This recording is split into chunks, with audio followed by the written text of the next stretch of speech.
afternoon, ladies and gentlemen, and thank you to the Secretariat of the Convention on Biological Diversity and to the Council of Business and Biodiversity Council, Canadian, for inviting us to the third meeting of the Global Partnership.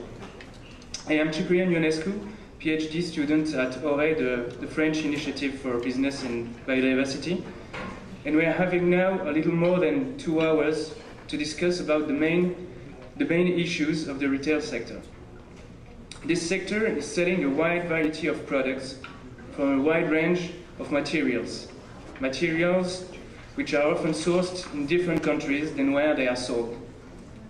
The retail markets are also based on large supply chains, making them dependent on many ecosystem services and having significant impacts on biodiversity. Our objective today is to examine these interrelations and also to examine what could be the most relevant levers to manage these impacts. We will first welcome our keynote speaker, Mr. David Smith, advisor of the Canadian Business and Biodiversity Council. And we will then welcome our 4 panelists, Mr. Eduardo Escobedo, Director of the Responsible Ecosystem Sourcing Platform, Mr. David Hercock, Executive Director, Corporate Sustainability and Global Innovations at Estée Lauder, Mr. Rick Kuch-Lorenga, Executive Director of the Union for Ethical Biotrade, and Mr. Timothy Bence, Director of the Environmental Affairs of Bridgestones. At the end of the presentations, we'll invite you for a few questions from the audience, and we hope we have an interesting debate with you. Thank you very much. Mr. David Smith. Good afternoon, and it's a pleasure to be here. I'm going to talk about the retail perspective. I've had the privilege of working for McDonald's restaurants, also for Whole Foods Market down in their headquarters in Austin, Texas, and most recently led sustainability for Sobeys, a national supermarket chain in Canada with a global footprint in its sourcing. And also as part of that was on a number of global steering committees, the only one from Canada on most of them, with a number of retailers and packaged goods manufacturers. So the Walmart, Carrefour, Tesco, Marks & Spencer, Sainsbury, Ahold, Delhaize, Kroger, Safeway, Aeon out of Japan, Unilever, Nestle, Procter & Gamble, Coke, Pepsi, General Mills, Sara Lee, Henkel, and others. So my comments are informed not just by what I did, but also by participation in a number of those global steering committees. And it's relevant for a retailer because we've heard about some work even at BirdLife talking about focus on your direct operations and the impact there. Well, most as a retailer, we accept that sort of 90% of our environmental and social footprint comes from the products that we source in our supply chains. For biodiversity, I would argue that will get close to 100%, and therefore that's what we got to get focused on. And yet, it's mostly out of sight, out of mind. For the most part, we don't have the transparency, the knowledge of where it comes from and what the impacts are. Things are often, it's the raw material stage. It's not the processing, the manufacturing stage. And so it's 3, 4, 5, 6 steps removed from us. And until now, we've only been focused on the cost of goods, the quality specifications of food safety or product safety, and not necessarily all those performance indicators on biodiversity and sustainability. So I will also, some of the theme that I'll talk about will be a little bit about beyond certification and eco labels. There's an awful lot of emphasis on that today, and I think there's a lot of work we can do to move things more quickly beyond that. So I'll start with the consumer side of it. And the synopsis we got for this panel started with the idea that consumers are increasingly looking for more sustainable products. And so I guess what I would do is challenge that. Not that they aren't wanting it, but they are too silent in that. And so business is misreading that too often as apathy. And I would characterize that as more as latent demand. It's just too complicated, too hard, they're asked to make too many sacrifices on paying a premium for it, on learning about it, maybe learning about hundreds of eco labels across the whole store as a retailer, and suffering performance inadequacies and being inconvenienced on where they buy it. We've got to make it a lot easier for it and tap into that and activate that, and that's one of the huge opportunities. And I would suggest that we cannot wait for consumers to drive this. Where I start is the issues that we face are real and present, and we all know that being here in the room today, and yet we require mass consumer consumption to be more sustainable. But we're not going to get massive consumer behavior change to achieve that.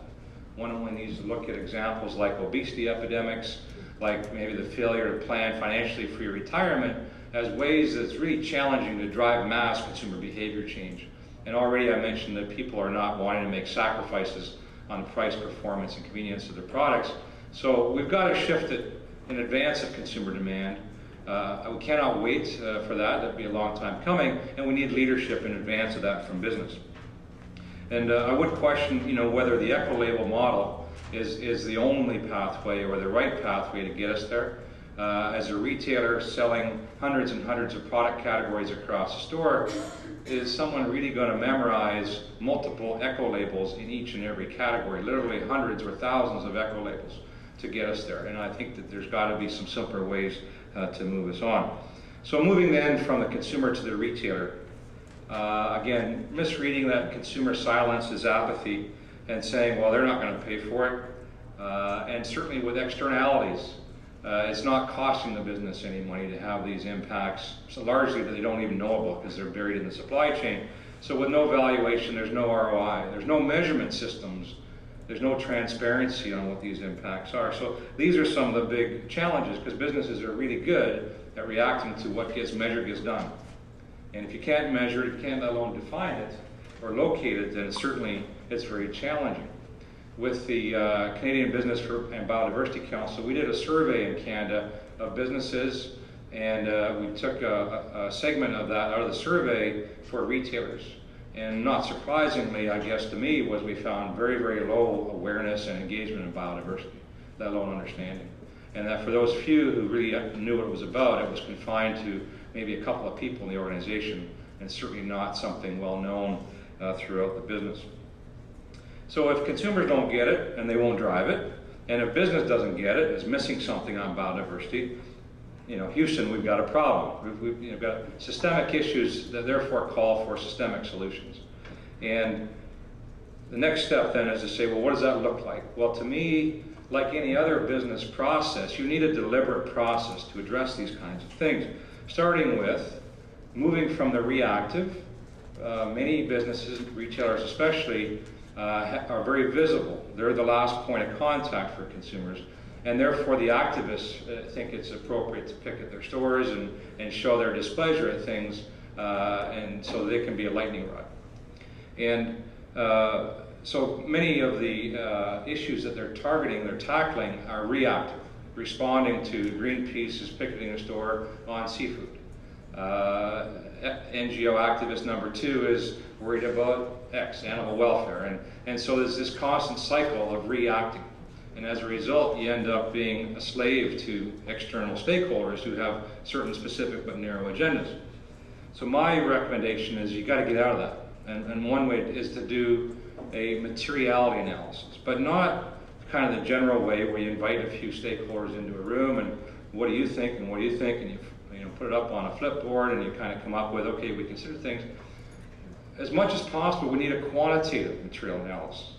And I'm going to talk about an example of some work that we did that I think is pretty leading edge from the people we worked with in France to do it, that I'll tell you a bit about. And then once you decide on what are the things we should focus on, then it's, well, how do I map that? Where am I sourcing them from? And these commingling supply chains, globalized supply chains, identify where are your sources, where do they come from, so then you can begin to influence some change. And then, of course, work on some engagement and improvement strategies with the step number 3. A lot of that has to do with collaboration, radical collaboration it's often called, unprecedented ways of pre-competitive collaboration across supply chains, across sectors to drive systemic change. And when I say collaborate, I mean real collaboration. too often in the arms of sort of the uninitiated, you'll get a retailer will wake up because an activist has come in and informed them on something, and they'll immediately move into dictation mode and start telling the supply chain, right, this is what we're going to do. That's not collaboration. What I mean is really working across the supply chain, understanding and respecting some of the progress and improvements that have been made in the supply chain, and collaborating on how do we move that forward further. And then of course you move into improvement and then verification. So it's sort of 5 steps: materiality, mapping, engagement and improvement strategies, improvement and then verification. And I'll reference a couple of examples of much of that along the way. So first, on the materiality side of things, as a retailer, like virtually all retailers today, we have a large private label lineup with Sobeys, the company I was previously with. We have 4,000 private label products. And the question was, okay, well, what are the big drivers here? We worked with a startup out of France who had accumulated a life cycle inventory database, especially focused on food. Cleansed it all, made it apples to apples, and had a really robust life cycle assessment tool to do this. So we worked on it, and this is fairly leading edge. We took the ingredients of 4,000 private label products, including the packaging as well as the food, and ran it through this model, this tool, analytical tool, backed up by the life cycle inventory database. So we're talking about some real data here, and it spit out the top 20 ingredients that drive about 90% of the footprint. So we knew that where the big drivers were.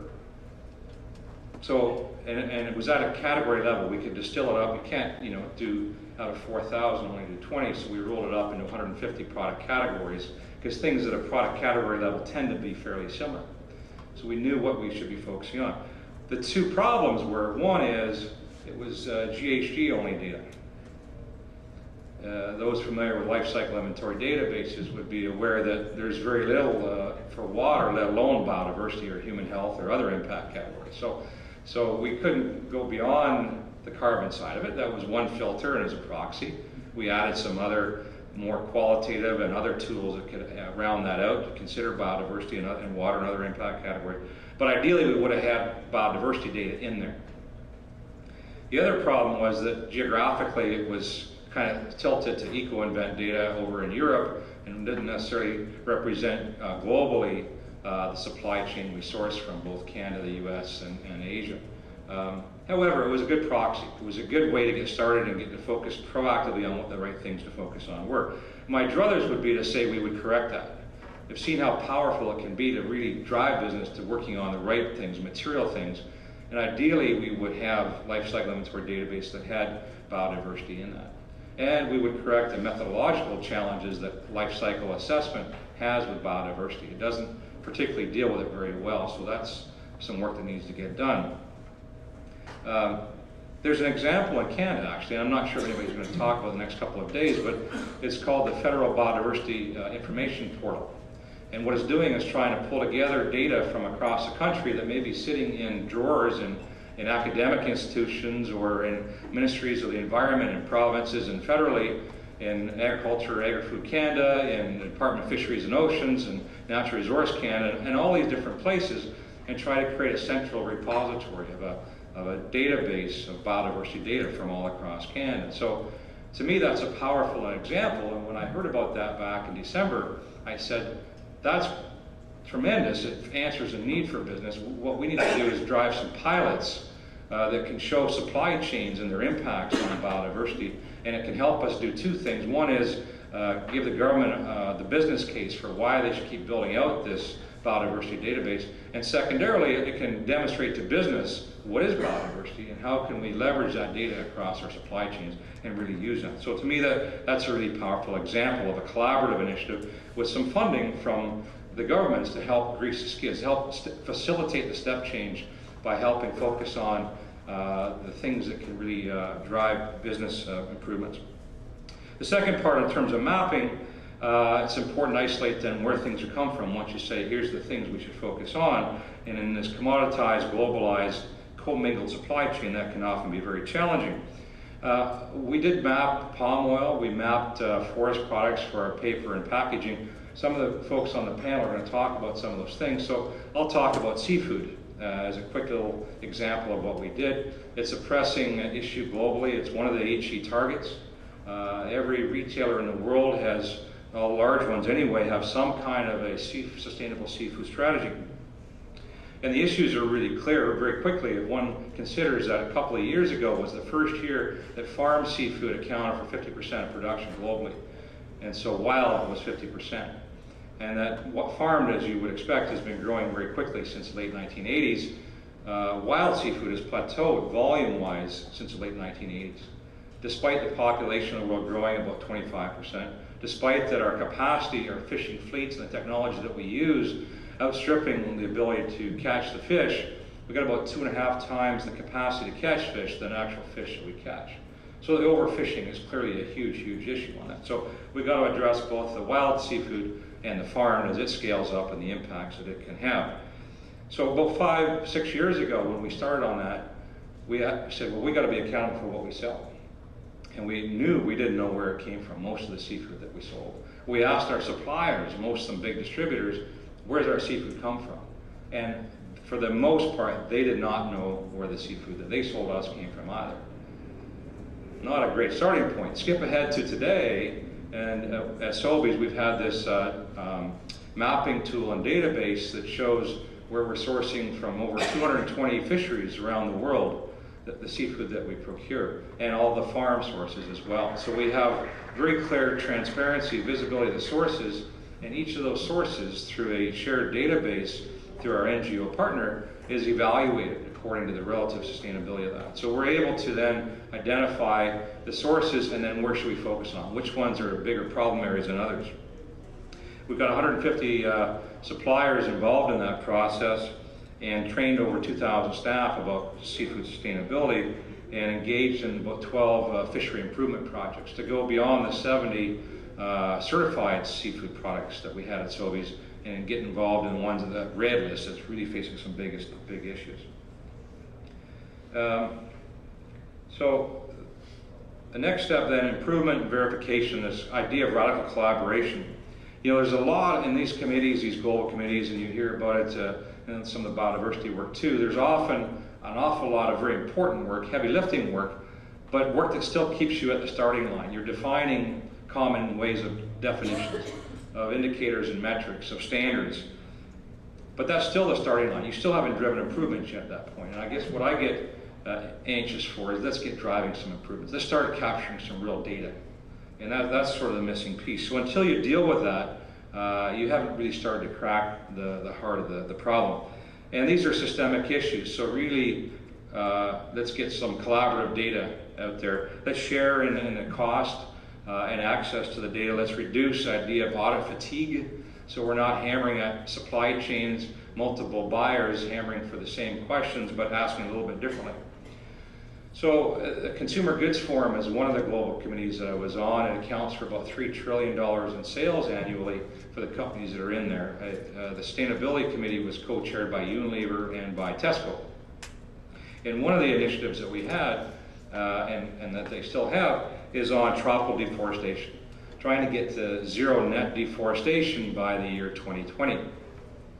That was driven by, initially by a climate change initiative, but clearly has a huge impact on biodiversity. And main commodities, palm oil, soy, beef, and forest products, paper and packaging, with target countries and various countries in the tropical domain. But again, that was some good conversations, and then each of those commodities were being tackled in a silo. And we weren't really talking about an accelerated process to drive cost-reduced improvements on it. And so I and a couple others decided there must be a way to address this more systematically by sharing on some data. And so we came up with this idea of a deforestation data sharing verification platform.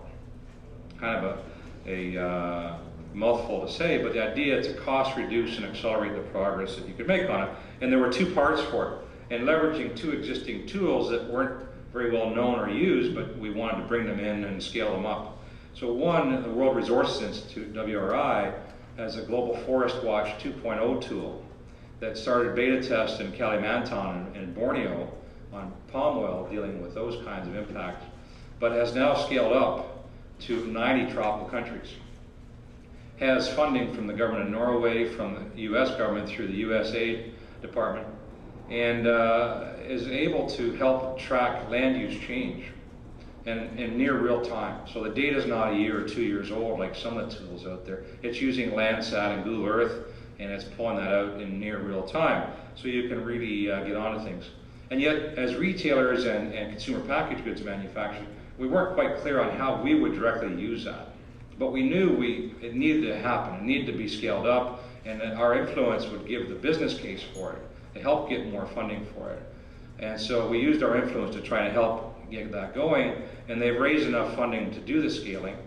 And we've combined that as a land use change tool that governments and NGOs can use to keep an eye on things, as well as our suppliers, with a second tool from the Rainforest Alliance, where they call it Smart Source 360 tool, that really was created to verify performance in forest products or pulp and paper supply chains, but very expensive, a lot of kind of labor-intensive scaling of it. And so, but what it did is it provided that collaborative verification in your supply chain. And so we said, well, that could clearly cross commodities. There's no reason that's only on forest products. It could be palm oil, it could be on soy, it could be on beef. And so the idea was to combine those two tools, so you've got right from the land use change side of it, right through the supply chain. And so each one of the supply chains, likely a lot of our suppliers, when you weave it back 3, 4, 5 steps, are probably fairly common. So instead of us all bombarding them with the same requirements, it was a way to move things forward. So that has been a work in progress, again, with the idea of to scale up and cost reduce it.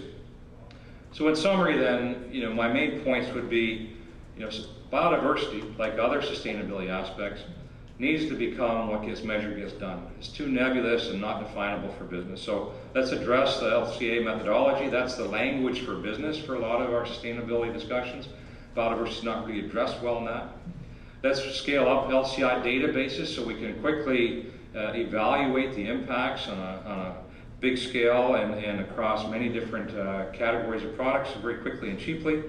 Let's embark on some deliberate processes like I outlined to understand, drive transparency and action. So that's the first point, what gets measured gets done. Second is business has got to show proactive leadership in advance of consumer demand.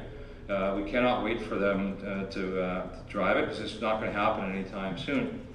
And business we have to learn, it's not either or.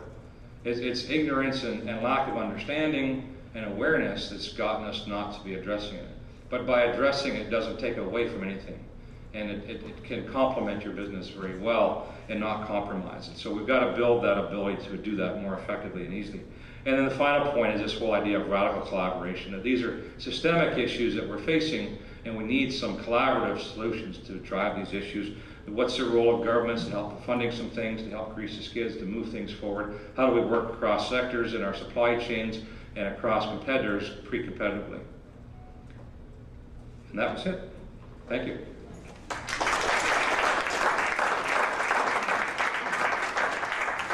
And now, Eduardo, got you next, please.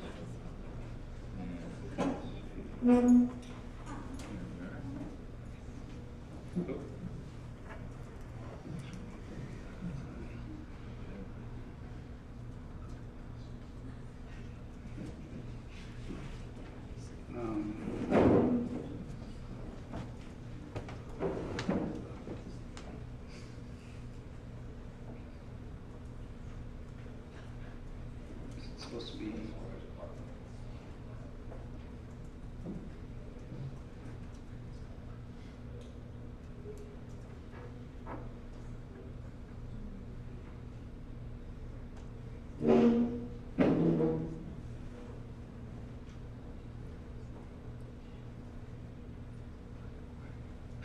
Okay. Good. Okay. Well, thank you so much. Thank you, David, for this introduction, which actually I think leads quite well to the different topics that I wanted to address in my presentation. First of all, looking. Oh, this is going to be difficult because I don't see the screen.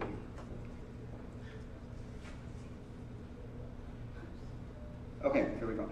So looking at addressing biodiversity through the consumer goods. First of all, very quickly, I'm the director of the Responsible Ecosystem Sourcing Platform, so just a very quick slide on who we are. First of all, because this is actually the first time that we as an institution are presenting officially within one of the CBD meetings. Basically, it's a multi-stakeholder initiative which has the mission to create net positive impacts by fostering business-driven change. And we really focus on the sustainable use of biodiversity and natural resources, and we emphasize on the collaborative approach, which David so much emphasized, not only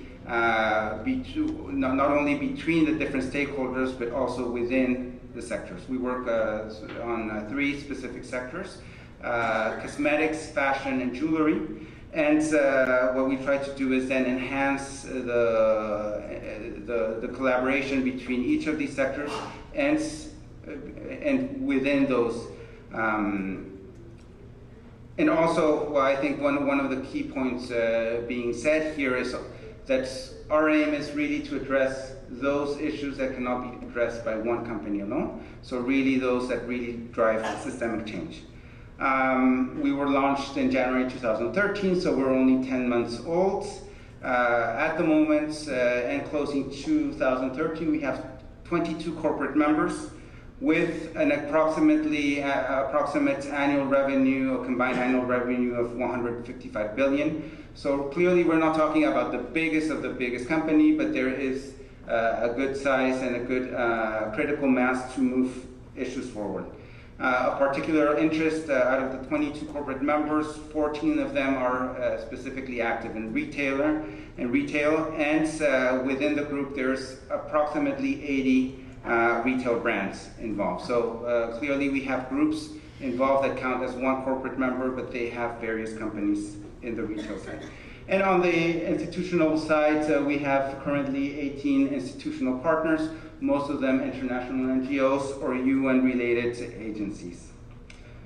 We work specifically on 4 priority issues, the first one being for fashion, and it's related to reptile skins. The second one, wool fibers.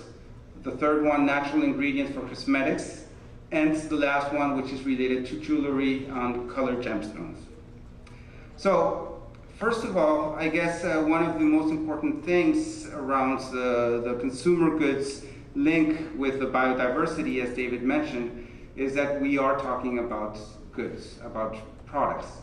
And one of the things that we see quite clearly is that the discussion starts at the biodiversity. So here we have our friend the sheep, and clearly the material that is produced from sheep is then transformed. But one of the interesting things that as you advance through the level of transformation, the sheep becomes less and less important, and the product becomes more and more important.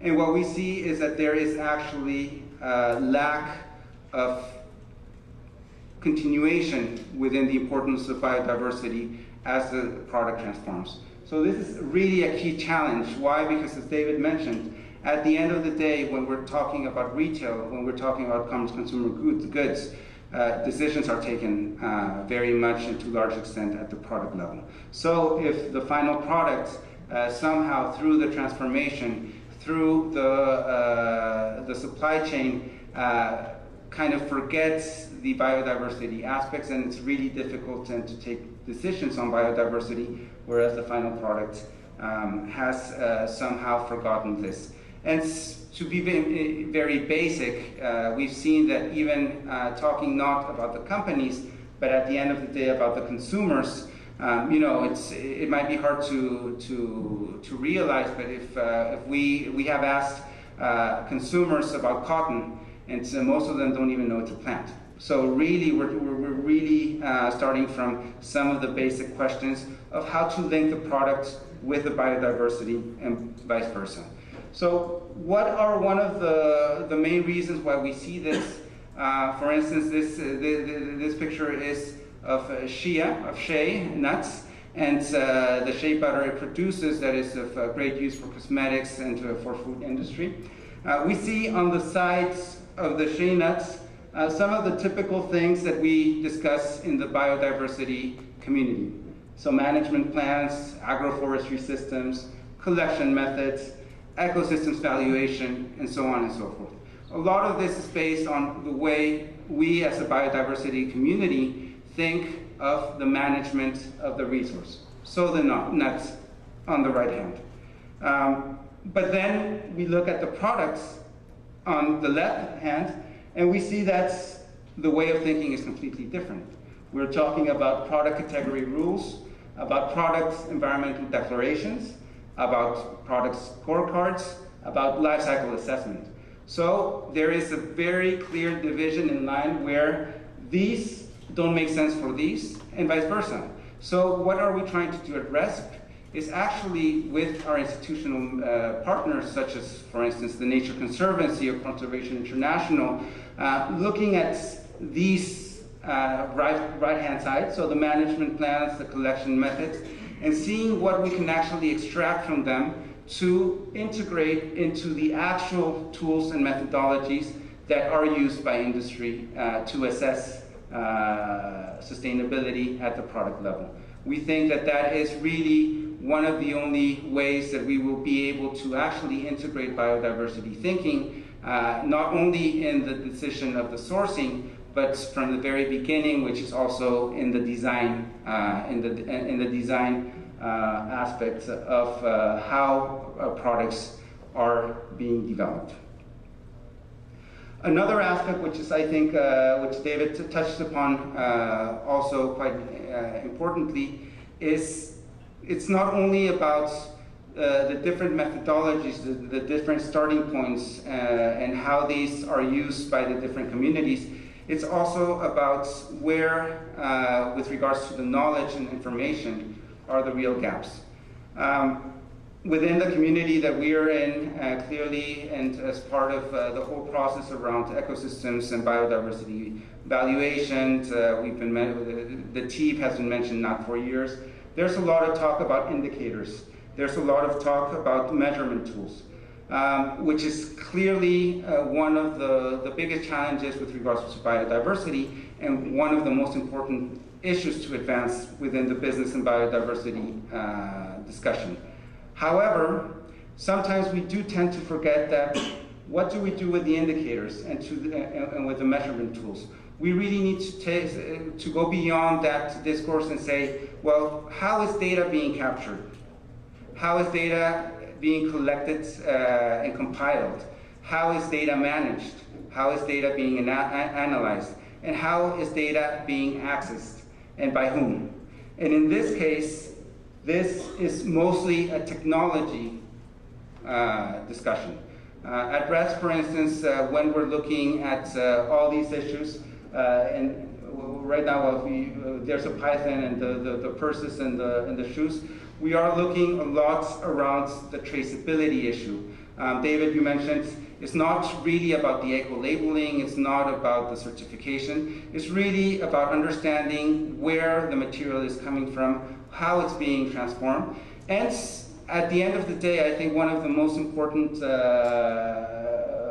results that we've gotten from the discussions that we've been having around this is that there's already business logistical traceability technologies that can be really easily applied to collecting relevant data on biodiversity, relevant data around ecosystems, about the different species, that can be then used, collected, managed, analyzed, and then accessed with regards to key decision-making processes. So in this sense, we are at RESP working a lot on not only the initial sides, which is understanding the indicators and the measurement tools, but we think that also of equal importance is how this data will be processed, analyzed, and then accessed, and by whom it will be accessed, because this is of clear importance if there is to be real business change with regards to how that interacts with biodiversity.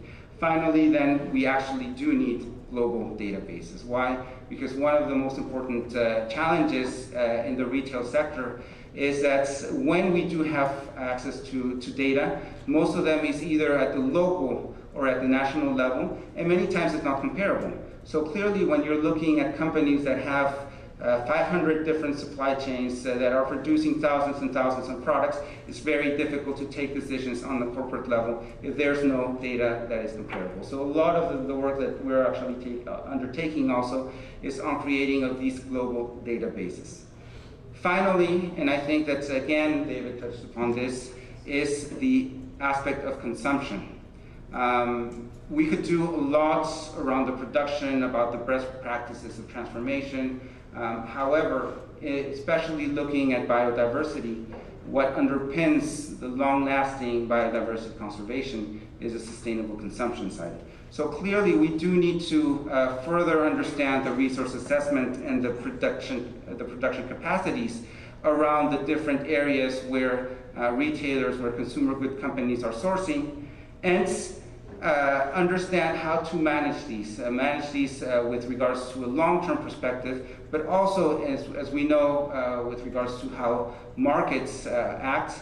Many times we have a star material, a star ingredient, that all of a sudden goes and there's a big international demand. We think that tools to manage how market functions are still missing in the biodiversity discourse. Why? Because you could have a very good management plan with regards to a niche product, but then when you're faced with a new commodity where countries are rushing to meet an increased demand very quickly, there's really not that much of instruments existing to handle this. And this is all very related to then how consumption and markets act. And finally, the thing that brings everything together, specifically looking at the retail and the consumer goods, is the consumer-facing aspect. So it's really all about communication. And it's quite interesting to note that all of the time we talk about the multi-stakeholders and having government and NGOs and companies involved, but at the end of the day, one thing that brings all of these stakeholders together is that all of us, we're consumers. And what happens when we're talking about biodiversity, we're really bad at taking the discourse to something that is understandable by consumers. So starting with the values of nature.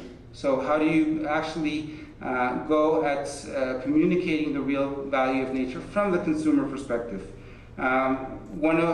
This is quite important and advancing in Europe is the discourse around sustainable lifestyles. So how does your lifestyles interact with the way you live, with the products you purchase? So I think that again, there's a clear opportunity in also linking into these new policy processes around sustainable lifestyles and seeing how biodiversity can be seen as a driver, as a trigger to providing these opportunities for sustainable lifestyles, and moreover to have an inspiration on how consumers can have a positive role with regards to the conservation of biodiversity. So again, these were really, I think, the important points that I wanted to highlight with regards to, first of all, the importance of understanding the right tools and the existing tools that are being used at the product level, and understanding how to transform that. Secondly is the importance of data, not only of having data, but actually how you go out and manage and access data. And finally, how all of this is linked to the final consumer. Because at the end of the day, as David said, if there is not an important change at the consumption level, it's very difficult that we will see in the long-term biodiversity conservation continuing. So thank you so much.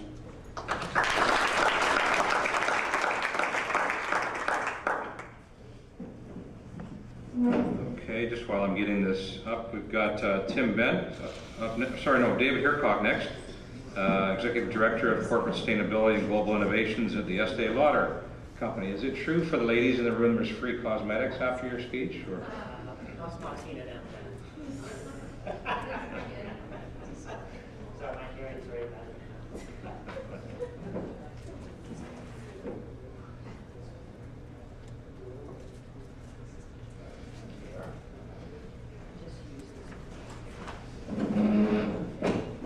Eduardo talked about wool and how when the supply chain happens, how less important that sheep gets as you go up the supply chain.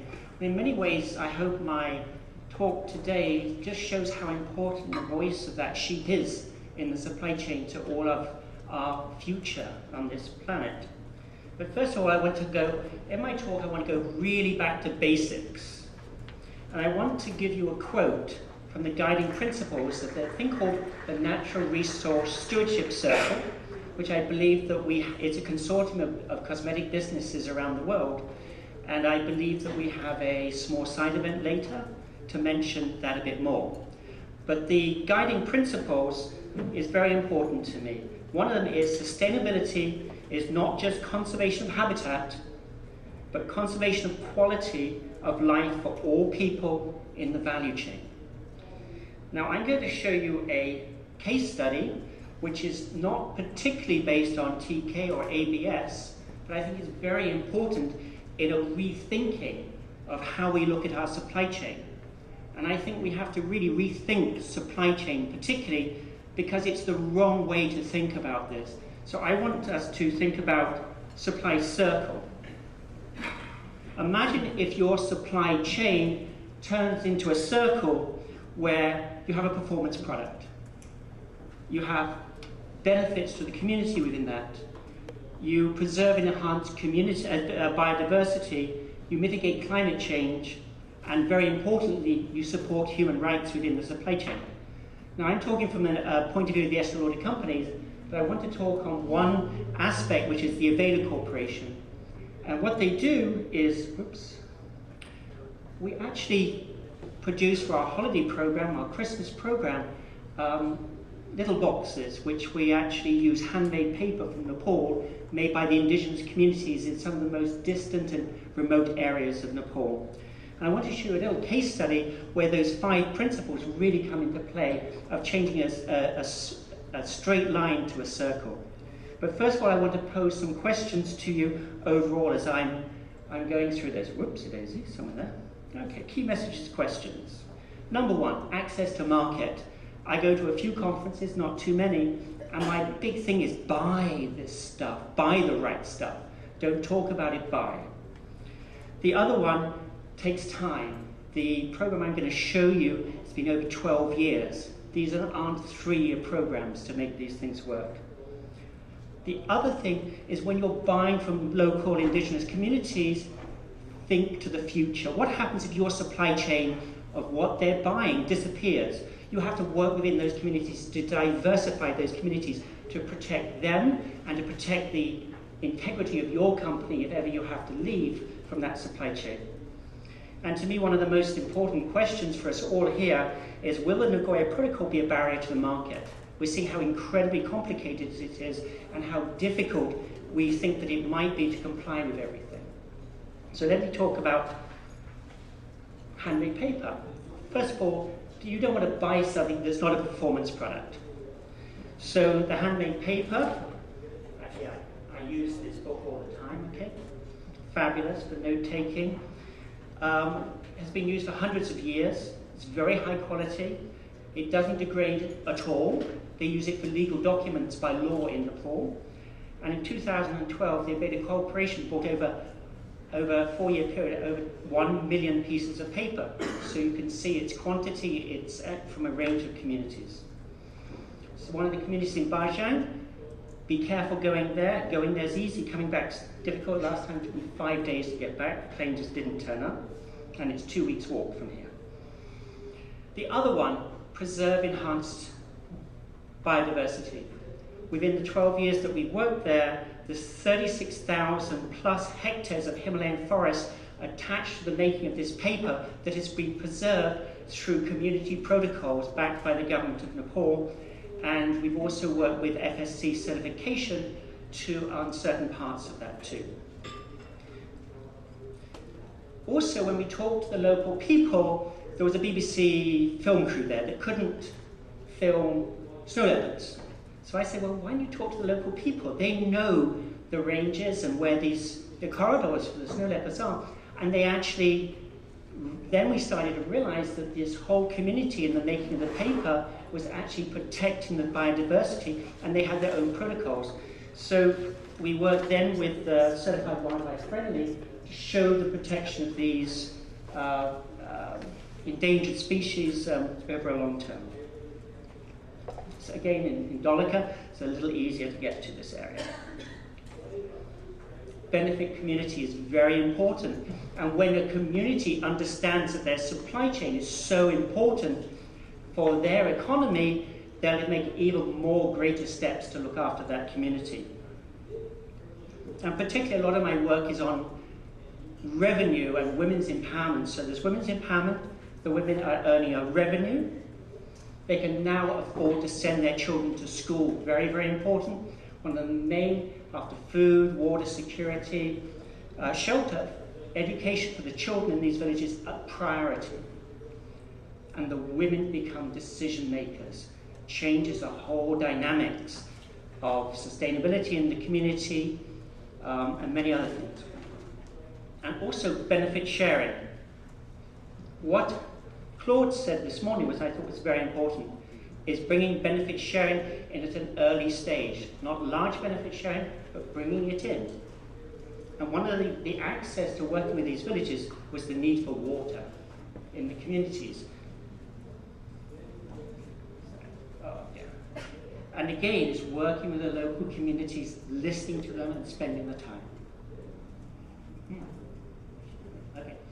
And again, this is myself with the women community, always surrounded by women for some reason, like you, Claude. And so, but very importantly, is when you bring in these benefit sharing programs, working very closely with the community, listening to the community, you're getting a big bang for the buck too. Because they know how to do this, and they also half fund most of the programs that we have in there. So very important, the impact that you can have from a piece of paper. Mitigate climate change, very important. I wish China and India understood how important the Himalayas are, and if anyone's been to the Himalayas, just how denuded of forests and the dirty rivers that are happening there. So one of the areas that we work in, we have FSC certification, NTFP certification, first in the world for paper, but these areas now avoiding deforestation. So they're protecting, mitigating climate change, and very, very importantly, as this slide will show you, is protecting watersheds through the preservation of those forests. So you can start to see this sort of circle appearing from the sale of one piece of paper. Something very, very important to me in the supply chain too is supporting human rights. And I don't know if anyone's seen the news on Qatar and the building of the football stadiums there, soccer, sorry, and basically the trading of Nepali people to work in there as basically as slaves. Well, this in our villages we work with has stopped because they know what's happening in these areas. So they don't jump on the planes for $100, have their passports taken away, and just disappear. So women's rights, equal gender access to education. When I say water, it's not just water. These people put a priority to put girls' toilets in the school so girls can go to school. The women want their girls to be educated. Things start to change. And again, education-led community to understand their rights. And this is an area of very high human trafficking. Well, that's been stopped in these areas. They understand. And anyone of interest, one of the prized things, apart from sex slavery in this area, is actually in circuses in India, for the children to be stolen for circuses. This is again an area of captivity in the Himalayas, but most importantly, these girls now can go to school. They have a toilet. They understand their rights based on access to water, and water is in all the villages as well. What I talked about before is we could cause challenges. We go in there, we buy 1 million sheets of paper. What happens if we go away? What happens if the new CEO says, well, we really don't like that holiday program? So what happens if we eventually leave? So what we do too, working with the local communities, is work on other sort of economies. One of these is actually making briquettes out of waste litter. It's an amazing program. They sold nearly 1 million of these into Kathmandu. I love saying Kathmandu. It sounds so good, sorry. Has anyone been to Kathmandu? If you haven't, go quick, because it's changing hugely since the Civil War ended. But most importantly, if this works, we talk about indigenous local communities, but we've never heard the voices of one. So I'm hoping this will work. And this is one of my heroes, Taman. Okay. Bear with me.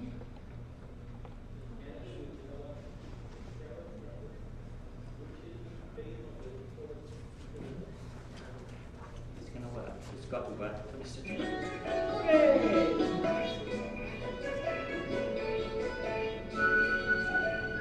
Only now at the age of 60 has Purnabhagya Kanam been able to get a proper roof for his house.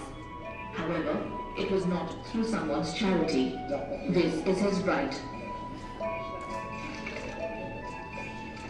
Community forests have given birth to forest-based enterprise, not only for profit, but also to help communities work in development.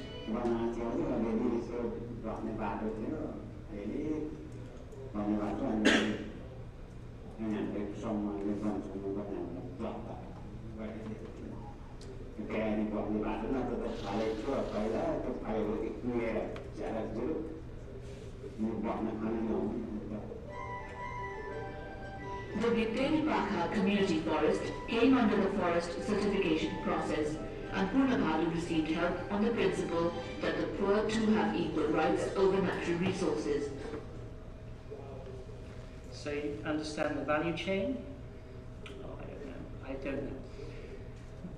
Because I don't even know how to get the last slide.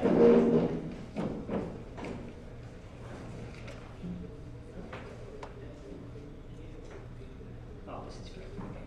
So I really want you to see the faces of these people who are supplying our chain, and like the sheep, need a voice.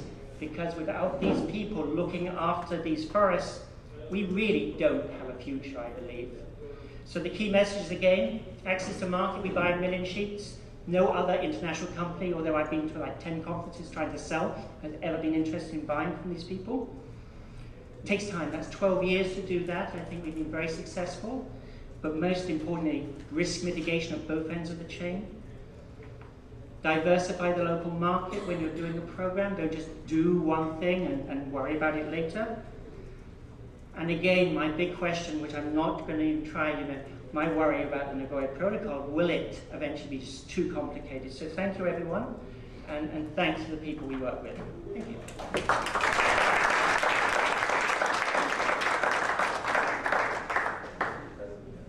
So we do not have the gentleman from Mars. Howard Yana Shapiro is stuck somewhere in the middle of Africa.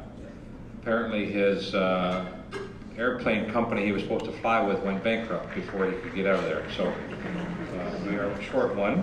But the good news is Tim Bent made it here, although belatedly he got stuck in Newark. But he's here with us now, the Director of Environmental Affairs for Bridgestone Americas. And we'll just get his slide here.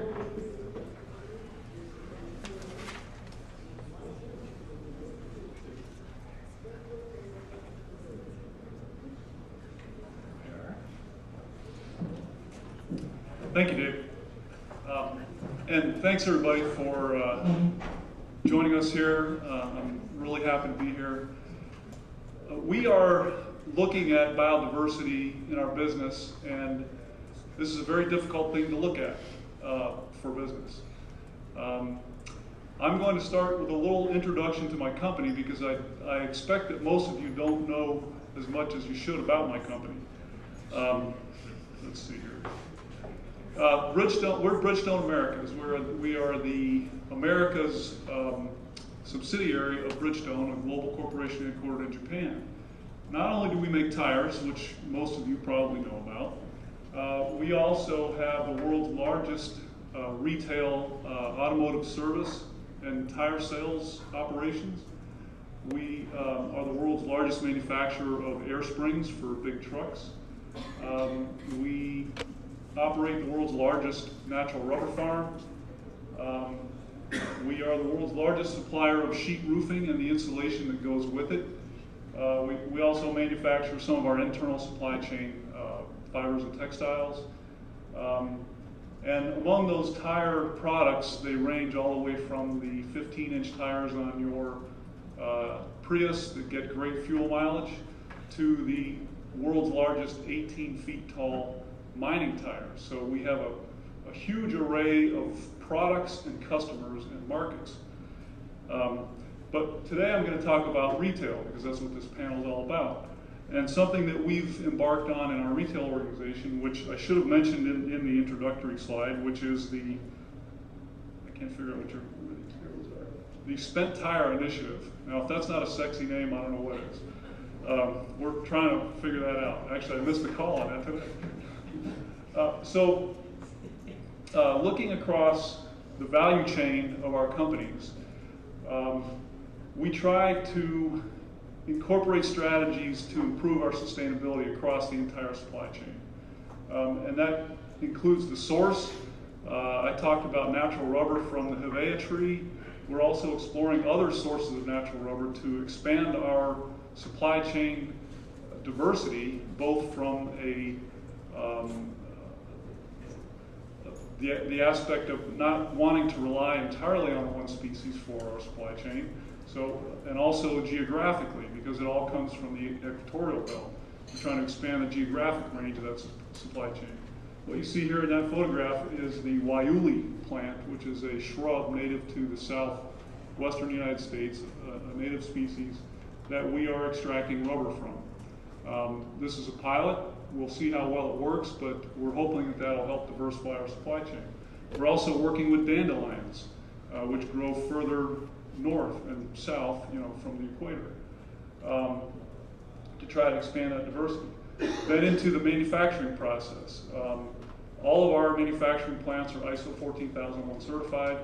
We have the only 2 LEED certified tire plants in the world, and we're building a 3rd right now. We have several LEED certified buildings in our portfolio. Then going to our stores, which I'll talk more about today, we have many sustainability aspects of our stores, which, again, people may not think about this, but I'll try to explain a little bit more about that later. But then talking about the products during use. You talked about the importance of the supply chain for retail, because the products are, the store really just transfers that product.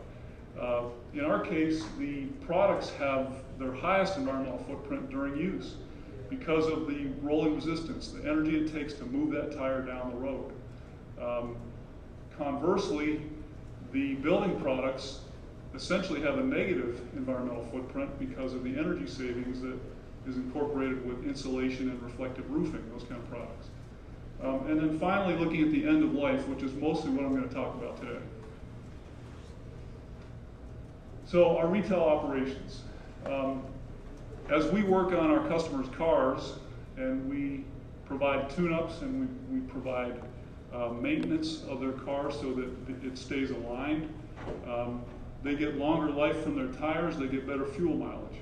That has a significant impact on the environment when you add it all up, one customer at a time. We recycle everything that comes into our stores. So your tires, your oil, your antifreeze, your batteries, your wheel weights, everything that comes off that car, we recycle it.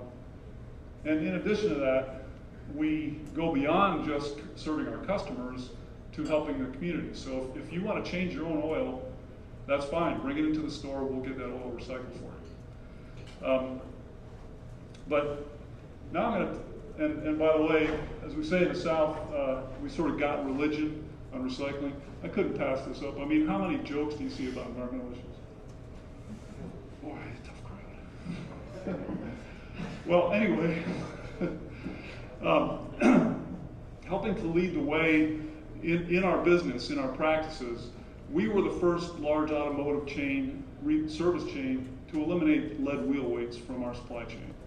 And by doing that, we enabled the company that manufactures the steel wheel weights to scale up so that they could open up a new product line and keep it in business because of the size of our contract. Now, most of the industry has gone away from lead wheel weights. We won an award from EPA for this, but really what I'm most proud of here is that we enabled this company to start this business and get the industry to change. But that's not enough.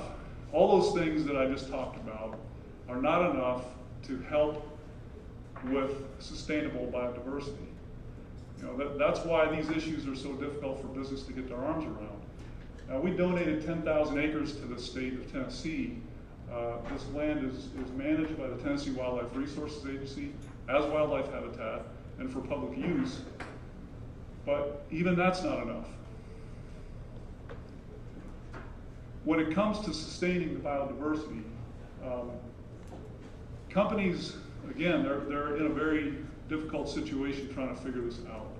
We know we can't do it by ourselves, obviously. There's only so much impact that we have, so much power that we have across the supply chain. But looking out across the landscape at what opportunities we can engage in, we tend to look at it, I think this is a very good strategy here. We want to bring our business strength to combine with the strength of NGOs out there and all the good things that they're doing and trying to accomplish in the world with the topics of materiality to business. And you mentioned materiality earlier, David. I think this is a really key concept that we need to continue to focus on. And so we look for that strategic fit so that what we engage in is sustaining. Because I like to say this, I don't know if I'm borrowing it from somebody, but I like to say that sustainability has to be sustainable. You talked about the possibility that if you don't continue buying that paper, that market could go away. And so, you know, you're working on trying to help those folks diversify their portfolio, if you will. And that's, you know, that's trying to make sustainability sustainable. So, you know, we're looking for that synergy. We think we may have found one opportunity here to build that synergy. On Earth Day last year, we announced a program that sets a waste-free vision for our industry.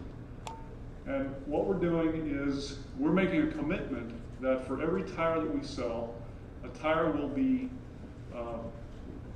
brought to a valuable end use, which means that it won't go into a landfill and wind up as waste. Those materials, the energy embedded in that product is going to be brought back into the marketplace so that we do have a circular life cycle for that product. And there are many, many different uses for those tires. One of which I want to make sure to talk about here is not to necessarily end the life of that product, but to reuse it. We're also the world's largest provider of retread materials. And that's a photograph of somebody putting a retread on a truck tire. Now, these truck tires, the Bridgestone truck tires, are known for being retreadable. They can be retreaded up to 6 times. And each time you can get, you know, up to 100,000 miles of life out of these tires. So they last a long, long time. We're reducing the usage of materials by reusing those materials through our technology. And by the way, we sell about 1.6 times as many retreads as we do new tires in that sector. But really what I'm here to talk about primarily today is scrap tires. This is a material issue for us. They are the most visible environmental issue for our industry. When I meet people, wherever it may be, and I tell them I work in environmental in the tire industry, the question that I get most frequently, and this is probably 90% of the time, is what do you do with those scrap tires, those used tires? You know, because they're used to seeing photographs of them in a creek, laying somewhere where they're not supposed to be. So the perception is that that's a real problem. In fact, the reality is that about 85% of them are recycled, and car batteries are really the only other product that has a higher recycling rate than car tires. Nevertheless, this is the perception. So it's a material issue. Now, how do I link that to biodiversity? You're probably wondering. Well, biodiversity in streams is obviously an important issue. And the fact that people tend to throw tires in creeks, for whatever reason, we've been working on this since 1990 and it still happens. We think it's, well, we know it's getting better, but it's still a remaining issue. Well, when we look at those two issues together, that's where we find a material issue that we can work on with NGOs. And so as part of the Spent Tire Initiative, we've partnered with the River Network, and the River Network is a network of organizations that are watershed improvement organizations. And their primary activity is to go out and clean up streams. Now, I'm not going to say that this is the most important thing you can do for a stream to improve its biodiversity, but just looking at these before and after pictures, you can see it makes a significant difference. This year so far, we've supported more than 110 community cleanups, and we've removed over 25,000 tires from the environment. Actually, we haven't done it. We have just recycled those tires when these organizations did. So we're able to support them with our core strength, which is managing used tires and getting them recycled, to intersect with their core strength to help on an issue that affects both of us. Again, do river cleanups help biodiversity? Well, we think they do. It's not just directly by helping the biological activity in that stream to improve over time. Probably more importantly, you get thousands of people working together out in the environment. They're learning about watershed protection, and they're demonstrating that they care, and they're bringing their communities in to get involved in these issues. We're also tying this into local relationships that we have with these organizations, and many like them, at our Wildlife Habitat Council certified sites. They comprise over 2,000 acres. And by the way, newsflash, I just want everybody to know that Margaret O'Gorman is here, the president of the Wildlife Habitat Council, and we just added 3 more sites in the last month, so it's actually 12 sites now. Education, I think, is the first step in improving biodiversity. We talked here, the other panelists have talked about the lack of understanding of this issue among consumers, and certainly I can tell you among the C-suite. They probably understand what the term means, but it's difficult to make that connection between our business, our products, and biodiversity. And education, again, we have brought over 10,000 children through the beach. We refer to it as the beach, as the Bridgestone Environmental Education Classroom and Habitat at our tire plant in Warren County, Tennessee. Those children come there to learn about environmental stewardship and also science, technology, engineering, and math. And this programming is actually part of the county curriculum. So we have a very strong relationship across the public and NGO community there.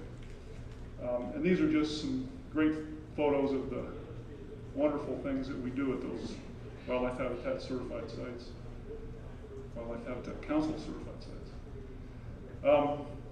So that's really what I came to talk about. This is one example, perhaps a small example, of a big business trying to find a way to engage in the community to help with issues around biodiversity.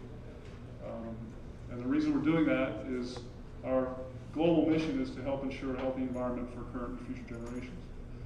So thank you.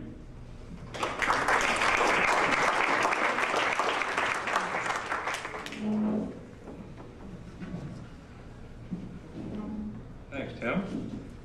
So now, Mr. Rick Butch-Boyeng, Executive Director of the Union for Ethical Biotrade. It says France here, but Netherlands here. You can explain that. And just as a reminder, you are between us and, well, not quite France. I guess we've got a little ways to go.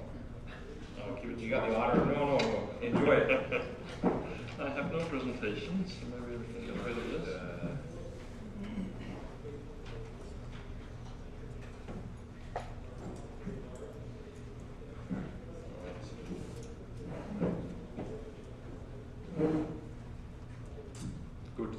Good afternoon, everybody.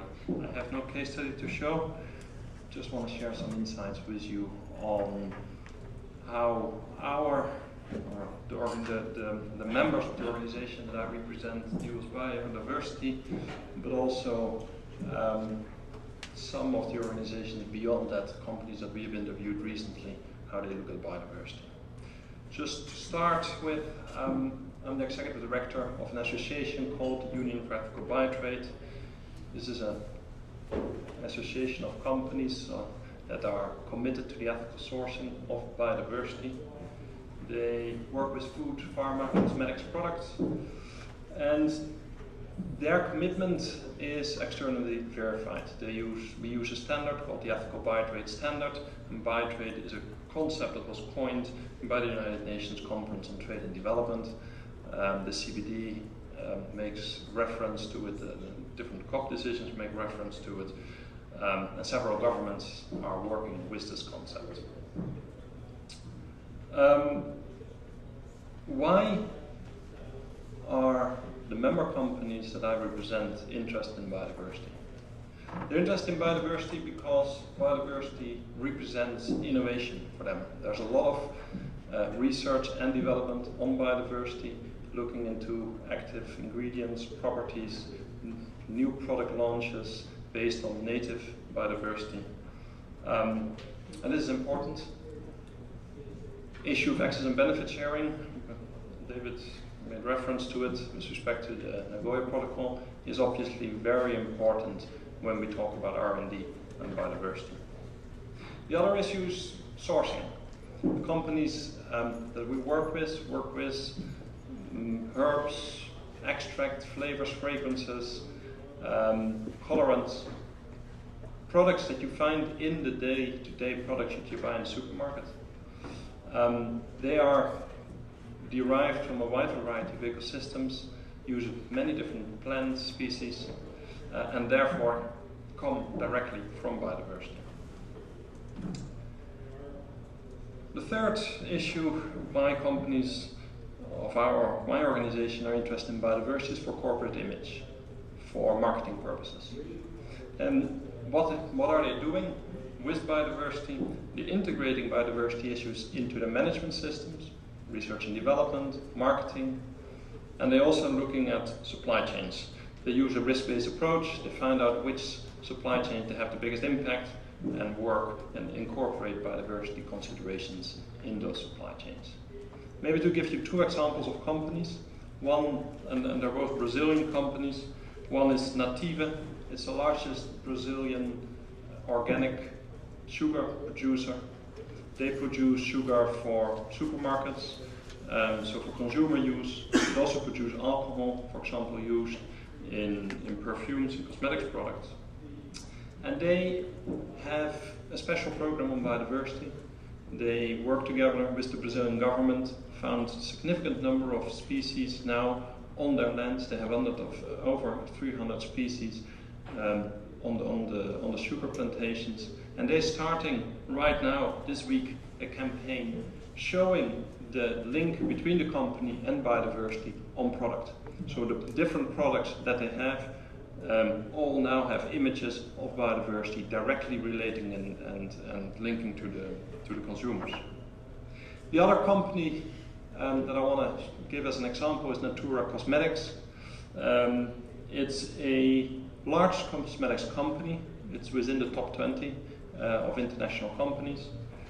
They base their whole strategy on biodiversity innovation and on using different species from Brazilian biodiversity and some of the biodiversity of surrounding countries.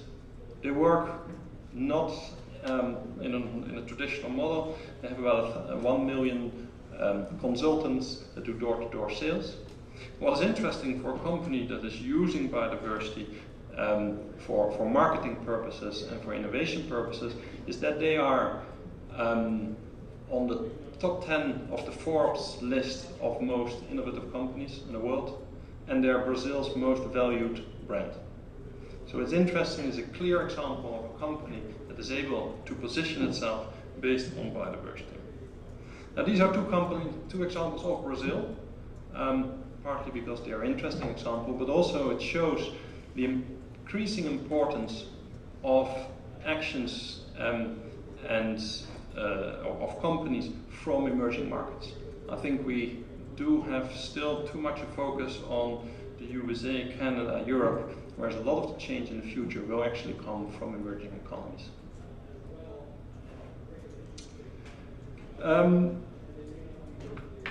Recently, we have interviewed a number of companies because we wanted to get a better understanding of biodiversity interests and concerns in the food sector. So we interviewed companies like Unilever, Marks & Spencer's, Nestle, Ahold, big Dutch retailer. We asked them about biodiversity. And what is interesting is that, yes, biodiversity is an issue of importance for all of them, but there are few actions that are specific on biodiversity. So you get a company like Nestle that talks about natural capital. We had a presentation today of Unilever that looks at sustainability more broadly, but biodiversity itself they have a difficulty with. And they have a difficulty with because there are no clear indicators. And it's what you mentioned, a lack of metrics, what you cannot measure, it's difficult to take action on, and that very much works for those companies related to biodiversity. We looked last year at the top 100 food companies and found that only 53% of the top 100 food companies is reporting on biodiversity issues. So most of them report on sustainability, only half of them specifically mentions biodiversity. However, when interviewing these companies, we found a number of opportunities that may be interesting for you to hear. One is that there is an interest in sustainability in the smaller ingredients. So companies like Unilever have committed to sustainable sourcing, all their natural ingredients by 2020. All their sourcing should be sustainable. They're focusing right now, like a number of others, on the commodities. But over the next 3 to 4 years, they will need to start working on all the other ingredients they're working with. And those are thousands of smaller ingredients that are often derived from biodiversity, and where there's an opportunity to incorporate biodiversity considerations. The other is the consumer interest, increasing interest in natural ingredients on the one hand, and transparency on the other. So that means that companies do need to go back more and more to where they source from. So traceability, transparency are trends that should allow us to pay more attention to sustainability and biodiversity. The other is the general consumer awareness on biodiversity. We every year do consumer research together with a market research company.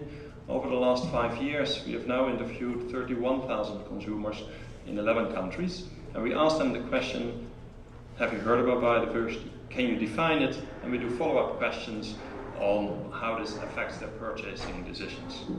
And it's interesting that right now, on average, about 67% of the consumers said they had heard about biodiversity. The number that could actually define it and understood it was much lower. Now the CBD has targets for 2020. IG target number 1 is awareness on biodiversity. And as governments are running out campaigns and are working to increase awareness, consumer awareness on this issue will grow, and questions will come to companies on the issue of biodiversity. In a separate research that we recently did together with the International Finance Corporation in Colombia, Peru, and Brazil, we interviewed about 150 companies, asking them again about biodiversity. And the large majority of the companies we interviewed indicated that for them, for the next 10 years, both natural ingredients and biodiversity are important issues. About 80% of them indicated that this was something that we were focusing on. However, when we then asked, okay, what measures do you have in place, what formal policies do you have in place regarding biodiversity, it was a much lower percentage, it was about 40%. So there's clearly a sense that this is becoming important. but a lot needs to be done still to incorporate considerations around biodiversity. The other point that's maybe interesting mentioning in Europe is the issue of access and benefit sharing. So the fact that the Nagoya Protocol has been adopted, the fact that the European Commission is currently working on a draft legislation on access and benefit sharing, a number of countries like Brazil are revising their legislation, really is getting the attention of companies. So you get companies like Unilever, Nestle that now for the first time are starting to look into this issue and realize that this is an important issue. And again, there are opportunities here to incorporate biodiversity into sectors that have traditionally not paid a lot of attention on this. Some final thoughts. If brands and retailers would pay more attention to biodiversity, this would have a significant impact along the supply chains. We do see it with brands that join our organization and start to work with their suppliers, that a lot can be achieved just by leveraging the purchasing power from the brands. The second point is that, and I say this partly with my hat on as chair of the ICU Alliance, which is an alliance which is an umbrella organization of standards, so Fair Trade, Rainforest Alliance, MSC, FSC, they're all in there, and we as Union for Ethical Biotrade are also in that group. Standards, sustainability standards, can be very useful, and I agree that you cannot go and certify every single supply chain. So when you look at retail, at companies that work with 1,000 different natural ingredients, if you want to certify all of them, that would be too expensive, would be difficult, but standards do set good practices, often developed through stakeholder consultation processes, and most of the standards that are within the ICU Alliance, MSC, FSC, Rainforest Alliance, all have biodiversity within them. And then a step further is if retailers and brands would raise awareness on biodiversity, that would be great, and they can actually by communicating about it. So in Brazil, when we asked about biodiversity awareness, which is very high in Brazil, a number of people referred to the Amazon being rich in biodiversity, but we asked them why did they know and heard about biodiversity. But a significant number of people also referred back and said, we've heard about biodiversity through brand communication. And Brazil is a specific case, but brands, when they communicate about this issue, like in the case of Brazil Natura is doing, for example, you're also educating the consumers. And this can have a very important contribution to the IG targets of the CBD. In 2010, International Year of Biodiversity, we saw a number of retailers communicating about biodiversity, having specific campaigns, but that was only in 2010, and so far the International Decade on Biodiversity has not received a lot of traction yet. And it will be interesting to see, to think, how we can get this higher on the agenda. Thank you very much.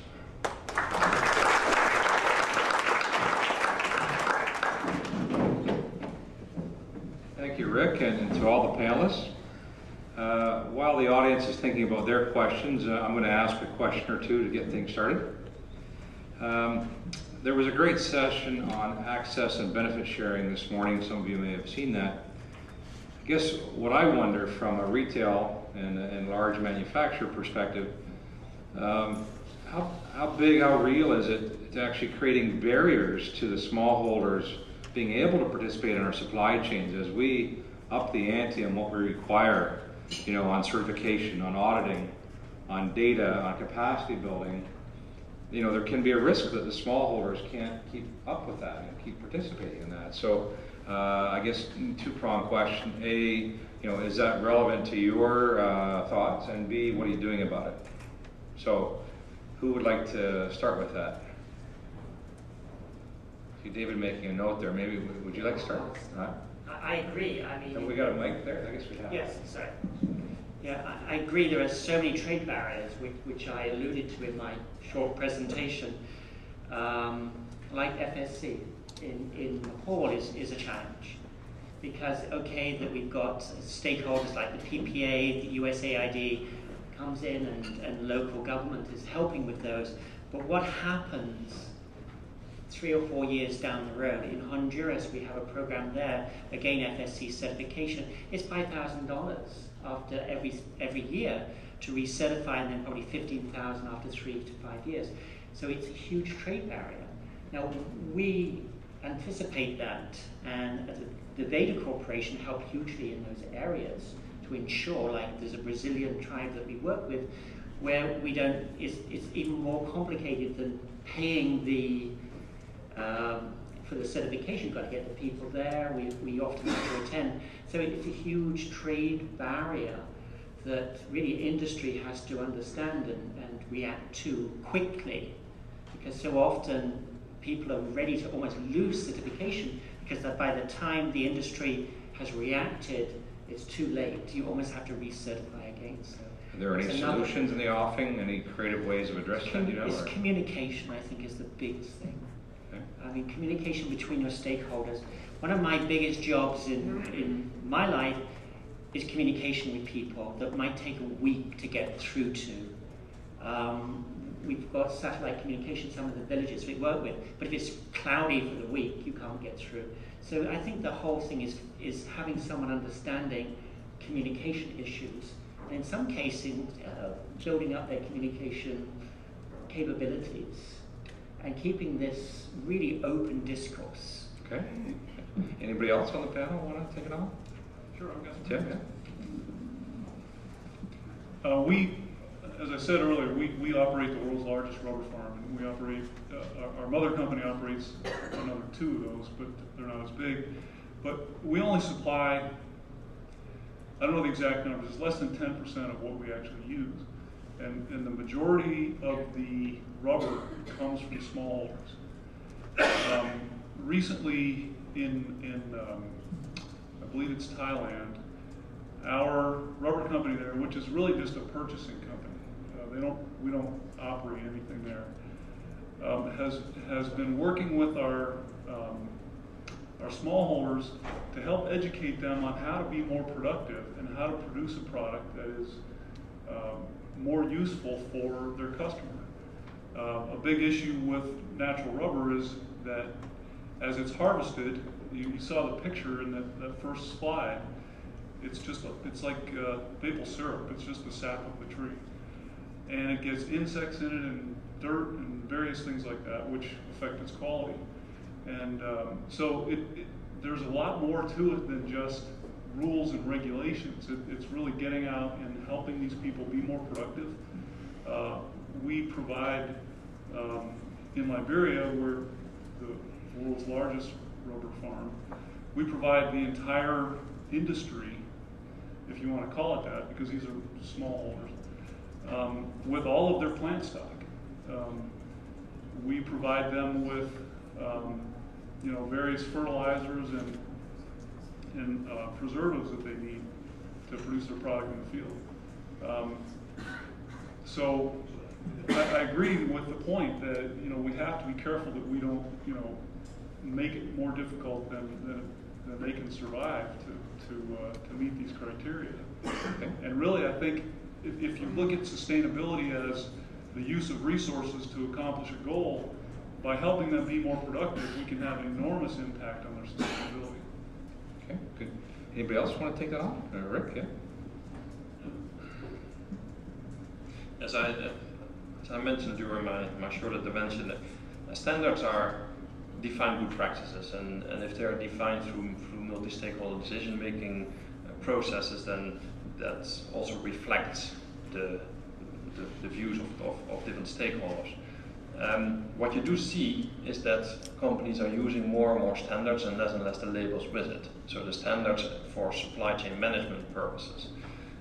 We have discussions within the standard community about, so how can you go beyond the few percentage, the 10% that's currently being certified, and it's clear that you need different models of certification and verification to reduce cost. You cannot think that you can start certifying everything in supply chain. However, at the same time, standards do define good practice, and beyond good practice that one company thinks, so all stakeholders together. So that's why they're important. Okay. Eduardo, you want to add anything to it, or? No. Okay.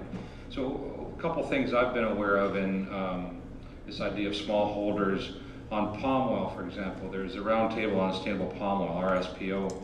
I was at their annual conference last November in Singapore, and they introduced the first group of smallholder palm oil producers from Malaysia who came in their indigenous clothing, and were all introduced to the conference. And there was a big celebration because they finally had gotten somebody, a small group, in there, and they had found a way to make that happen.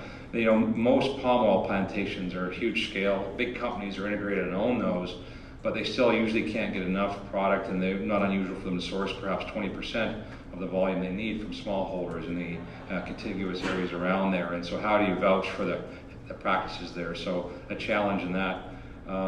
Also in aquaculture, in fish farming.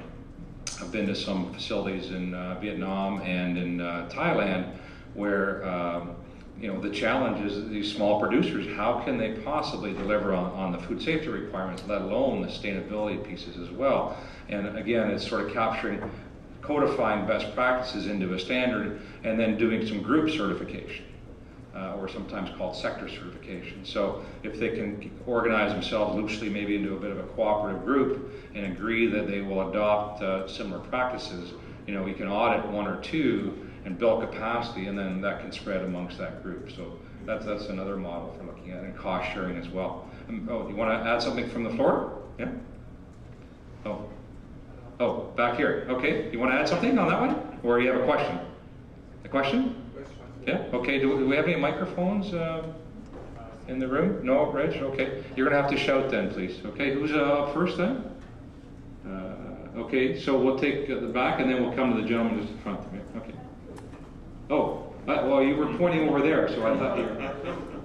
What was first? Oh, you want to talk about this issue? Yeah?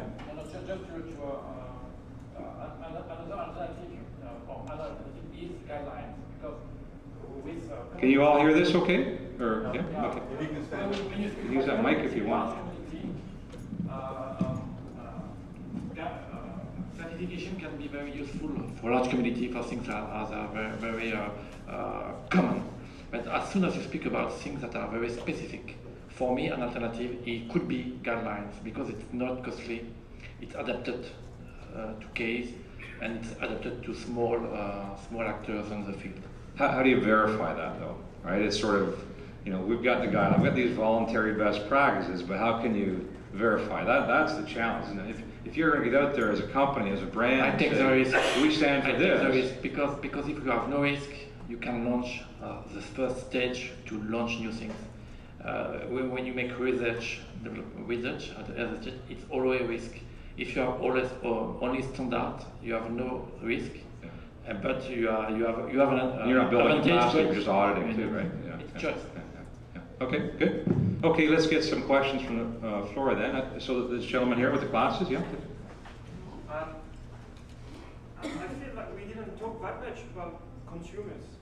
We talked about supply chains, we talked about CEOs understanding, and I have the sense that yes, communication to consumers is important so that they understand the issue, but action is also interesting to consider. And there are companies out there, sorry, not Bridgestone, but Michelin is no longer selling tires, but it's renting kilometers.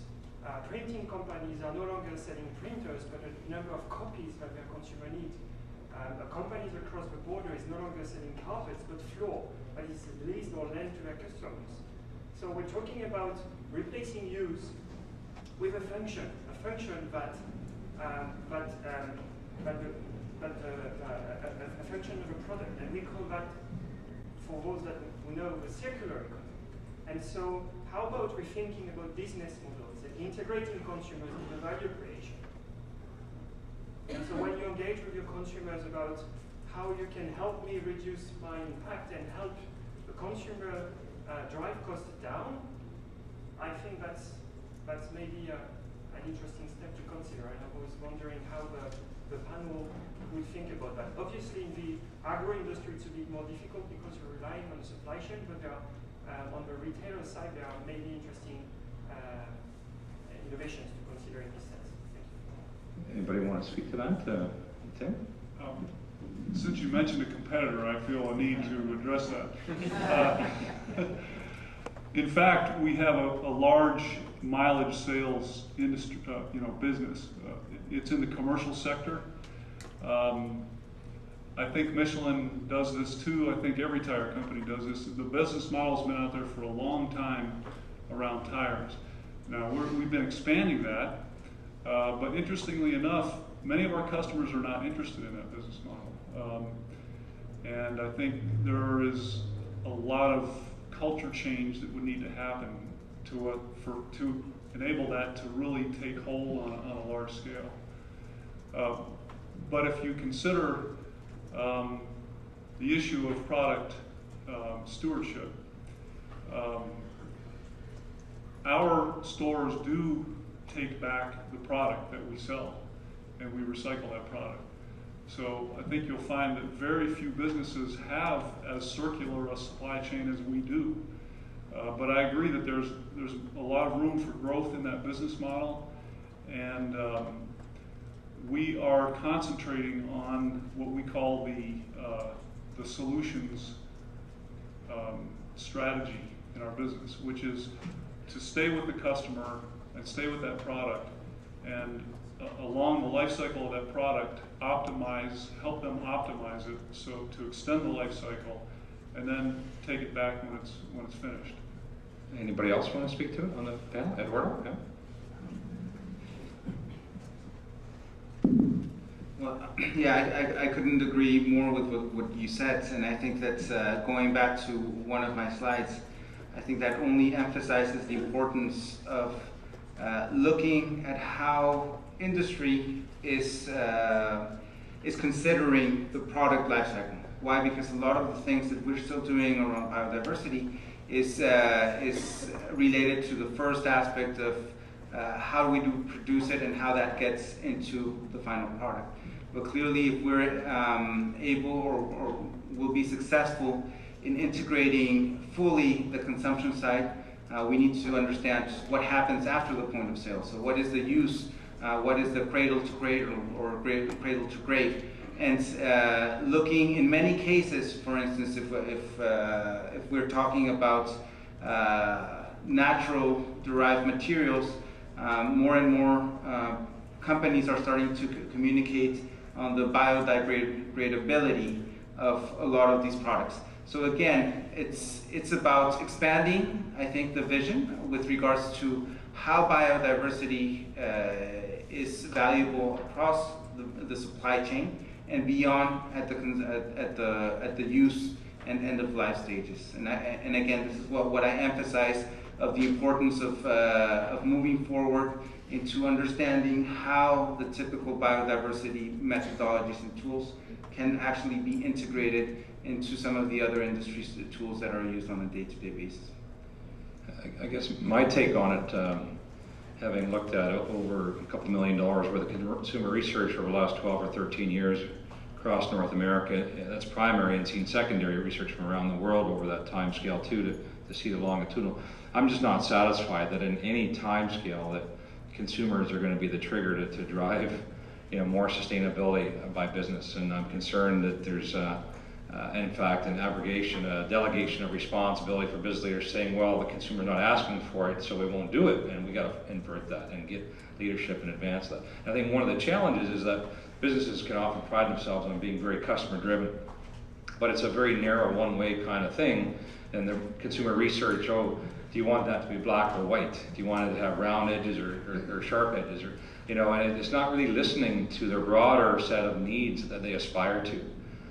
There was a book came out about 2001 or so by a guy named Paul Ray, an American, called Cultural Creatives.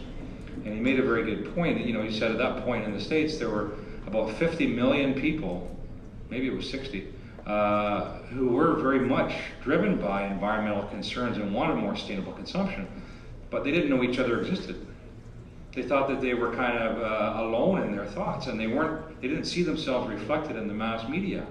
And so there's no way to aggregate this stuff. The consumers can't kind of rise up and say, we want more of this, we articulate this. And so, in fact, I was at an interesting session last week about civic dialogue and applying that to sustainability and business leadership, which apparently hasn't been done before. And it really is about adding that consumer connection to it, the stakeholder, multi-stakeholder engagement process, but adding more of the consumer feedback on that, which I think is incredibly important. So I think we better time-wise see if we got another question. We promised we'd come to you next. Yeah. Shortly integrated sustainability services. I've got a question. There's quite a widespread view that there is a lack of biodiversity-specific measures and solutions trying to deal with residual impact of supply chain. And I would wonder whether brands or retailers would like to take up the solution of biodiversity offset for their suppliers. Bio-certification? No, biodiversity offsets. Oh, offset, okay. I was actually talking about that with somebody earlier. They're in the other room, I guess. Who would like to speak to that? David? We've had a few times in the talks today about payment for environmental services, going beyond carbon. I don't think we've really got to those basics yet, but I think it's one of the most important strategies out there is understanding your supply chain impacts. So biodiversity impacts, offsets would be part of that, but I don't know how far that's developed, but one should look at that in your supply chain in many cases. And one thing I'd like to say is we always, retail marketing and this thing walk the talk. And I think for most companies, you need to walk more than you talk. And I think that's a very important aspect to think on is when, there's so many people who tell these stories, but you've got to have more behind those stories than what you tell for your own risk mitigation if something goes wrong, but to be very, very careful because you're dealing with people's lives as well. And again, until payment for environmental services really comes of age, I think you can do this, but be very careful what you report. Great point. There's an awful lot of greenwashing that kind of contaminates the water for everybody. But there's some folks here from France. I think they're not. Are they in the room? No. We've got 4 minutes. Okay. And they're from the Mission Économie de la Biodiversité in France, CDC Biodiversity. And perhaps you know them, yeah? So that they're doing a lot of work on offsets, apparently. So they'd be good people to connect with here. Lady's wearing a red dress today, so look out for her. I guess she's in the other room. But it sounds like they're pretty far ahead on a lot of things there. But my own take is, we have to start internalizing costs. As long as they're external, you don't get the emotion on it. And something as simple as water. Water in a lot of countries is very low nominal cost, and so and yet there may be quite a need to save water. For example, in Ontario, the province of Ontario, the biggest population-wise in Canada, they estimate that in the next 20 years they'll have to spend $40 billion on their water infrastructure. So to keep up with growth, to replace a lot of the aged infrastructure. Well, what would it look like if they took even a fraction of that and created, some kind of an incentive to reduce water consumption to save having to spend all that kind of money? Because you can get all the best water technology in the world, but if the price of water is so low and so your return on investment is low because you're not spending a lot of money, you're not going to end up deploying a lot of that stuff too. So anyway, I think we have time for one more question, unless somebody else wants to speak to offsets. Very quickly. All right. I hope you understood that part of what I was talking about today was offsets.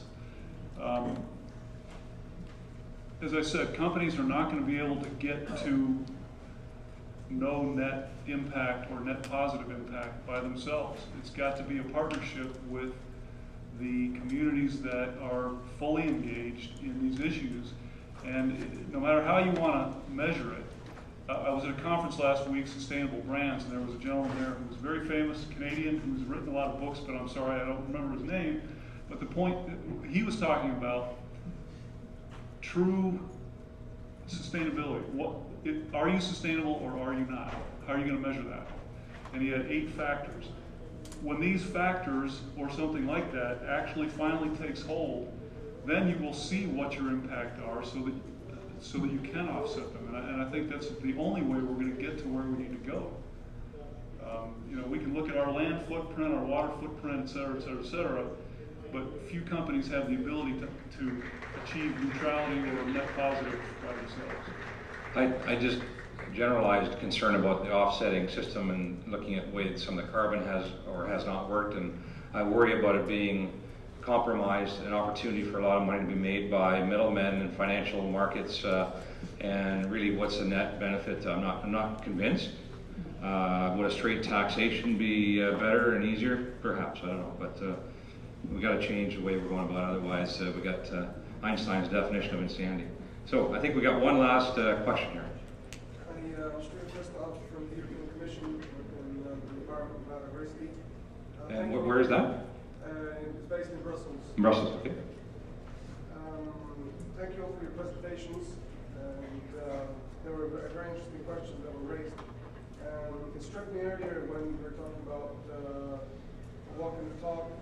Earlier we spoke with Jared from ICN, and there was one issue that in the consumer goods industry, such as Puma, what they did with the EPML is great, but it's quite easy as manager because you can just change your sourcing, but are you necessarily getting rid of the problem? You get rid of if you change the sourcing, you need to make sure that there's a critical mass of companies that do it in order to really affect the supplier.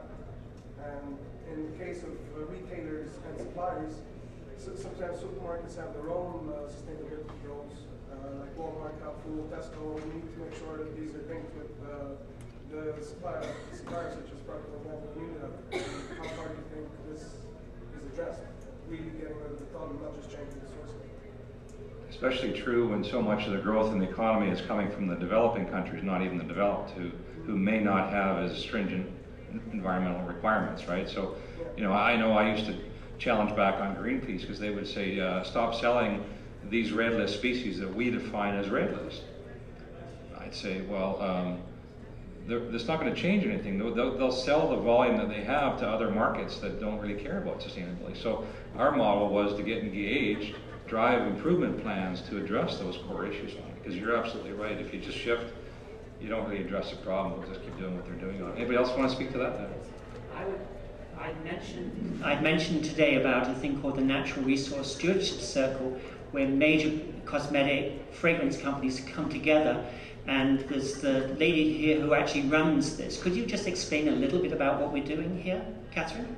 We have a site event later on. Yeah, let's do it now, just a moment, in case we don't have time.